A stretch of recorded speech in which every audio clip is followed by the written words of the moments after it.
Good morning. It is 6 o'clock right now. I woke up at 4:30, had to transfer some clips from the GoPro to the computer, and edited today's video. It took me about 45 minutes to an hour. Took my time with it. For the next 10 minutes, I'm going to sip my coffee and read some Substack. Just got mowing today. Might have to work a little bit later because rain is expected tomorrow, which sucks. Just because it is a short week and we got so much to do. We can't really afford a rain day from a time perspective. But also, don't clown on me for the same fucking shirt. I came right out the wash yesterday, okay? And I just sat down here and read with it on. It's not fucking dirty. Leave me the fuck alone, okay? Gonna be a good day. Gonna mow, come home, upload the video, eat, gym, come home from the gym, read some more. I was up late last night just thinking about the fucking Fibonacci numbers that had me enthralled for some reason. But that's just the beauty of reading is I'm reading a book about ancient history and the origins of man. And next thing you know, I'm diving down a rabbit hole about the Fibonacci numbers and mathematics. And that's what makes me very excited about reading is the fact that you could be reading about a total different subject and something can catch your eye or catch your attention, and next thing you know, you're fucking down a whole nother rabbit hole about something that is even more interesting. Or it's just like you read these books, it's you're not reading a book that just has to do with history. Obviously that's the main theme here, but you're going to get mathematics in it, you're going to get literature in it, you're going to get anything in it. It's the deepest media we have is books. I believe when you're reading a book, you're reading something that somebody obviously cares so deeply about that they went to the extent of writing a book about it. Especially books that are released after we have, movies. Now, especially YouTube. If somebody's releasing a book when we have YouTube, they obviously very deeply care about this subject, that they took the time to spend years to write a book on it. It takes nothing to, film and shoot a YouTube video, edit it, and put it up on YouTube and, about a topic that you like. But to sit and spend the hundreds of hours writing a book about something and researching, you must obviously very, very, very much care about that subject. So I feel like you get a whole nother insight when you're reading a book than if you were just to watch a YouTube video on it or read a short article on it. Because it's you're reading a piece of material that somebody spent hundreds, if not thousands of hours of their life on. So the power of reading, people. The power of reading. But I just saw a shadow and that just freaked me the fuck out. My own shadow. But I'm going to sit here for the next 5 or so minutes and sip my coffee and read some Substacks. I will check back in after work. Maybe get some clips at work. But, alright. Let's get this day started. Every time we come to this lawn, I get myself an apple or two off the tree. But they're getting too high. I can't reach them no more. There's some real good juicy red ones at the top though. Dang it. A little treat every week.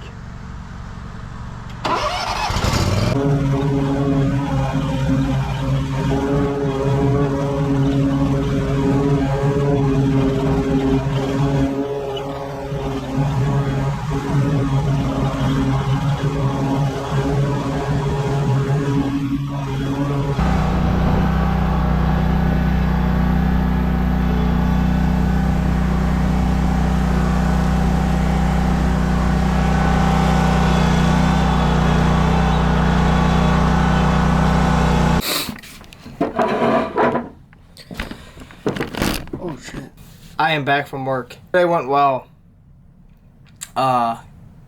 It's only 2 o'clock. We finished a lot faster than I thought we were going to. I thought we'd probably get back to the shop around 3:30, but no. We hustled. We worked. Got through it fast, so that was nice. It was one of those days though, where you really just like don't want to be at work.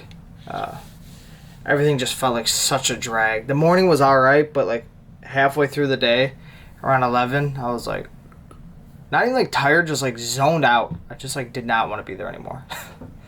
But it is over, and now I'm gonna make my pre-workout meal. Instead of 6 ounces of ground turkey, I think I'm gonna do 8 ounces of ground turkey, and I think I'm gonna do 2 Oikos yogurt cups instead of 1. But the fruit and all that'll be the same. A banana, 70 or 75 gram, whatever the strawberries were and the blueberries were. But I think I'm going to add a Oikos yogurt cup and extra banana. Or not an extra banana, an extra fucking 2 ounces of ground turkey. Yeah. I got some coffee heating up currently. Whoa, the sun's going down. It's fucking up the lighting. It's shifting. It's getting behind a cloud or something. But I got chest tonight. I got back tonight. I think I'm going to hit back tonight. I'm not sure. But I'm excited to get home and read some more. This book is very good. I'm very into this book. So, but we need to do our due diligence and get some of the responsibilities out of the way before we can have the pleasure, of sitting and reading. We need to get those gains in us. But got the coffee heating up. Gonna sip that. Of course, gonna have a liquid. I mean, would it be a fucking meal without a liquid? Of course it wouldn't be. And then I'm gonna come home, and my post-workout is going to be the David Bar again. But I'm thinking of incorporating a what are those called? A Fairlife into that as well, because that'll be a smooth. That'll be over 50 grams of protein for. How many grams? There's 170 calories, I think, in a Fairlife. So that'd be what, 320 calories for 50 some fucking grams of protein. That'll hold you over till dinner. So might go to the store and get some Fairlifes. Not sure. Not tonight, but eventually in the next couple of nights or whatever it may be. But all right, I will show you my pre-workout meal when it is complete. It'll take me 5 minutes to make. Here is meal number 1. A little bit of coffee with a little bit of sugar-free creamer. But here's the macros for this. Same thing every day. Rinse and repeat. That meal was good and it was filling. Those yogurt bowls, I absolutely love them. They're so good. I'm a huge fan of fruit, so mixing the yogurt, it's just like the ultimate thing to eat. But it is time for the gym. I'm going to be hitting back. I'm going to hit 10 minutes on the Stairmaster to warm up, and then I'm going to go into 3 sets of 8 to 10 reps pull-ups, then 2 sets of 8 to 10 reps seated cable row, last set, set. Just push blood, get really warm. And my main movement's going to be a T-bar row, which I'm going to do 4 sets of 6 to 10 reps on that.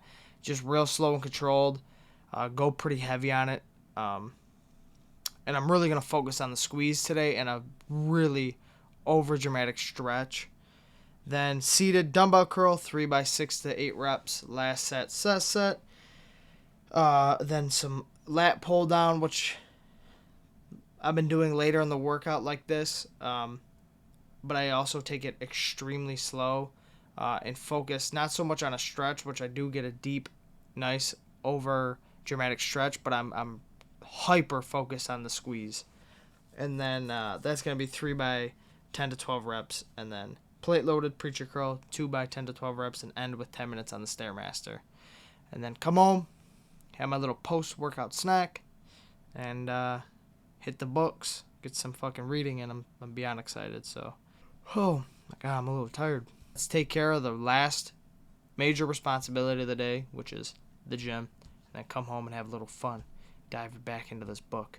So, all right, we'll check back in later.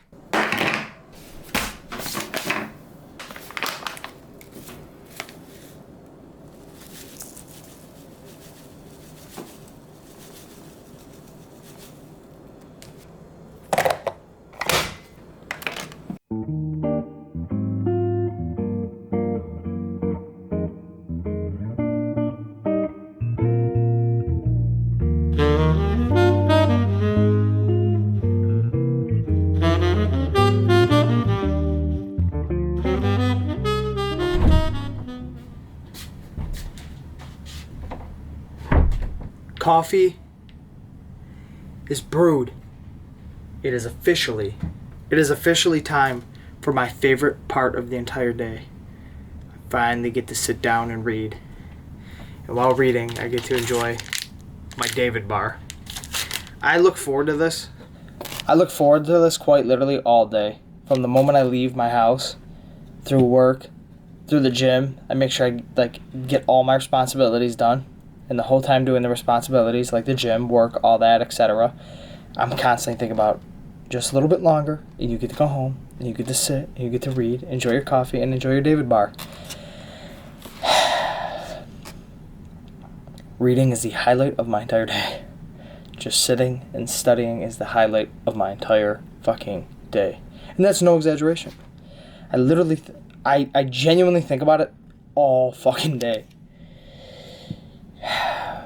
Hopefully tonight, though, this is going to be searing hot.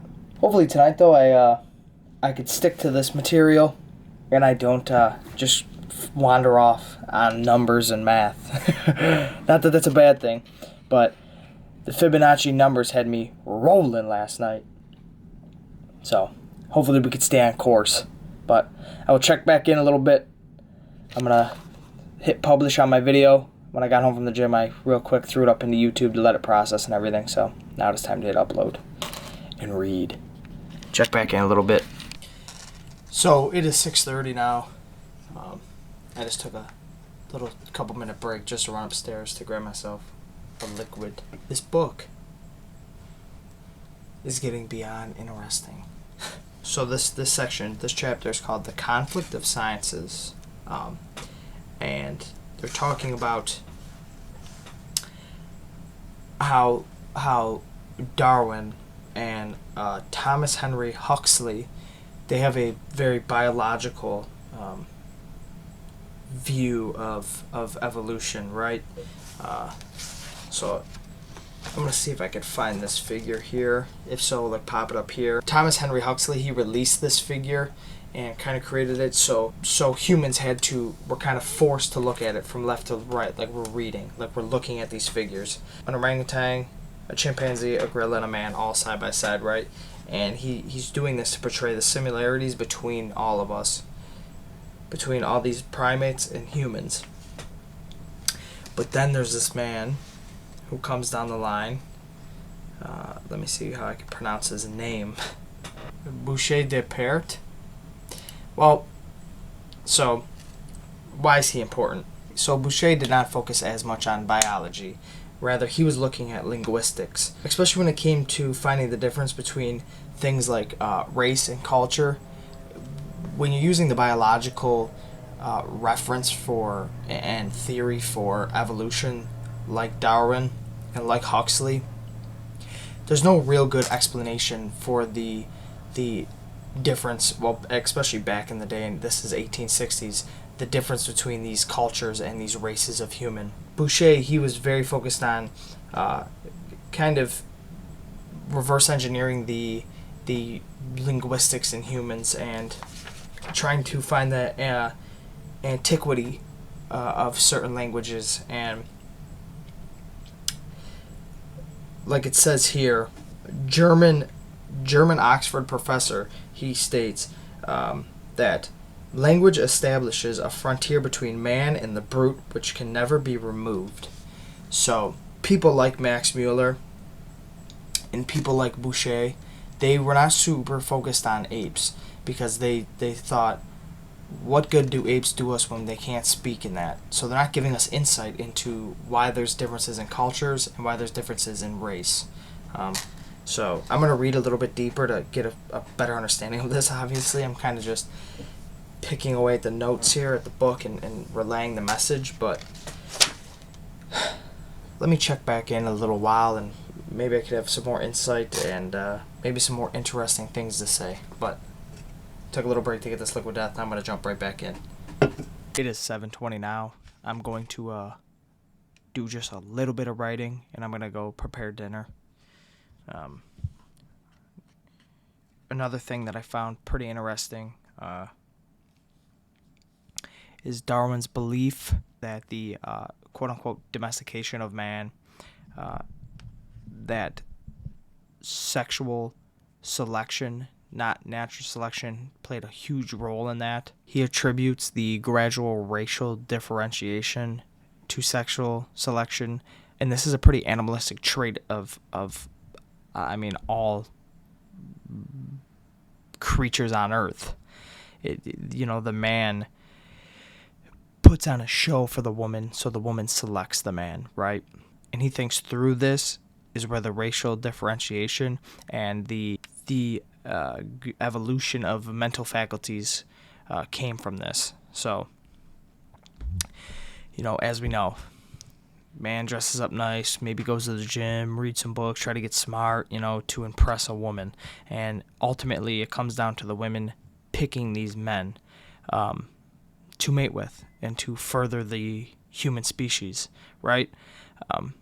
And over time, men start to notice that there might be a particular style, or there might be particular characteristics of men that ultimately get chosen more frequently than other men do. So they start to adapt those characteristics, and over time, that's going to create differentiation in different cultures and races and just man, period. So, again, I thought that was pretty interesting. Now, is any of this true? We have no idea, right? I'm still reading, and I still don't think this is...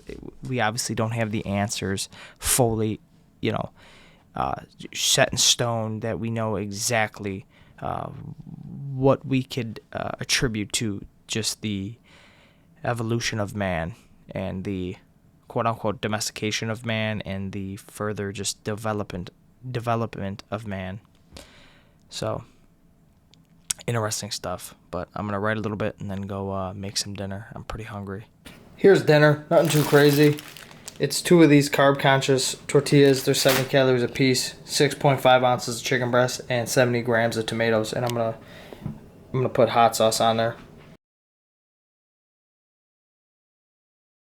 That is going to conclude today's video. It is 9:45.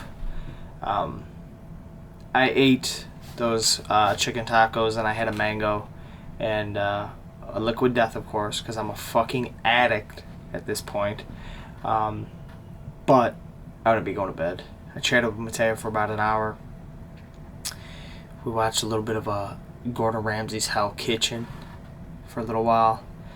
But it is time to go to bed. I'm gonna wake up around 4:30, come down here, get my video edited, probably writing my book tomorrow morning so I can get that out the way. Me and Riley don't have the longest day, I don't think, because it's supposed to rain. So we're gonna take the dump trailer, go get that dumped, go pick up some gates for his dad, and go clean up some of those dirt piles and that, and drop the gates off at the job site for his dad. Very successful day. Learned a lot. Stimulated the fuck out of this. Stimulated the muscles. Worked. Ate good food. Just a lot to be thankful for, and it was a very successful day. Your 3 goals every day should be: eat good food, stimulate the muscle, and stimulate the brain. Those are your 3 goals you should hit every single day. And granted, you need rest days for the muscle side of it. So you don't need to be pumping iron every day, but maybe going for a run, going for a walk. You should be breaking a sweat. So remember that. Those are the 3 key things you should live by. Eat good food, break a sweat / stimulate the muscle, and stimulate the brain. If you do that every day, you'll lead a very, very fulfilling life and happy life. So, time to get some rest and repeat the process. And start again at the beginning of the day, where I slowly take care of my responsibilities so I can get back to this seat and get back to stimulating this. So, gotta work, eat good food, stimulate the muscle, and then we can stimulate the brain, which is the best part of the day, of course. Alright, I will talk to you guys tomorrow. Peace!